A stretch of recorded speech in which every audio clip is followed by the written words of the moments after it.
महिलांना आर्थिकदृष्ट्या सशक्त करण्यासाठी शासनाने उमेद अभियानाची सुरुवात केली।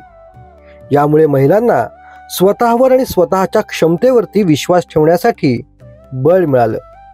उमेद अभियानातील महिलांनी उत्पादित केलेल्या वस्तूंना मार्केट मिळवून देण्याचं काम हे खेड सुकिवलीमधील आधार महिला प्रभाग संघाच्या माध्यमातून प्राप्ती महिला फार्मर प्रोड्युसर कंपनी सध्या करत आहे। याच कंपनीची यशोगाथा पहा। नमस्कार, माझे नाव शकुंतला नागेश चव्हाण। उमेद अभियान अंतर्गत आमची एक प्राप्ती महिला कंपनी प्रोड्युसर कंपनी झालेली आहे। त्यामध्ये आमच्या समूहातील महिला वेगवेगळ्या प्रकारचे प्रोडक्ट्स बनवतात। ते प्रोडक्ट्स आम्ही त्यांच्याकडून घेतो व बाजारपेठात महिलांना विकायला देतो आणि त्यामध्ये आम्हाला चांगलाच मोबदला मिळतो।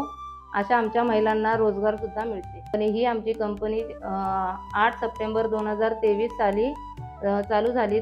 हा माल आमच्या समूहातील महिलाच बनवतात, त्यांच्याकडून हा आमचा माल आम्ही घेतो व आम्ही गणपतीपुळे ते सरसला घेऊन जातो। तिथे आमच्या मालाला खूप मागणी असते। बचत गटाच्या निधीचा वापर करून महिलांचं आर्थिक जीवनमान आहे जीवनमान उंचावलेलं दिसून आलेलं आहे। महिलांचे व्यवसायाबद्दलचे विचार वाढल्यामुळे त्यांची आर्थिक भरभराट होत असल्यामुळे आज महिलेला गावामध्ये वावरत असताना एक वेगळ्याच प्रकारचा मान मिळतो। स्वतःकडे बघण्याचा आणि कुटुंबांचा सुद्धा तिच्याकडे बघण्याचा एक दृष्टिकोन बदललेला आहे। आज ती पुरुषाला खांदा लावून सुद्धा आर्थिक व्यवहार करते। उमेद अभियानांतर्गत महालक्ष्मी सरस प्रदर्शनामध्ये आपल्या वस्तूंची प्रदर्शनामध्ये मांडणी केली जाते। त्यामुळे वस्तूंचे प्रदर्शनामुळे मांडणी केल्यामुळे त्यांचे आपले जे प्रोडक्ट आहेत ते प्रोडक्ट राज्यस्तरावर किंवा पूर्ण महाराष्ट्रामध्ये किंवा देशभर पसरतात आणि त्यामुळे त्या प्रोडक्टची मागणी खूप वाढलेली आहे। याचा आम्हाला खूप अभिमान आहे।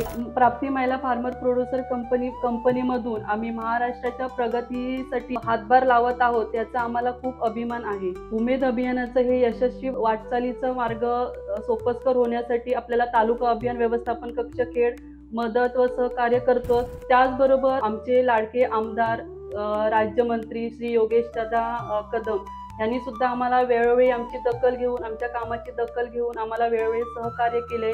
त्याबद्दल सुद्धा आम्ही त्यांचे मनपूर्वक आभार आहोत।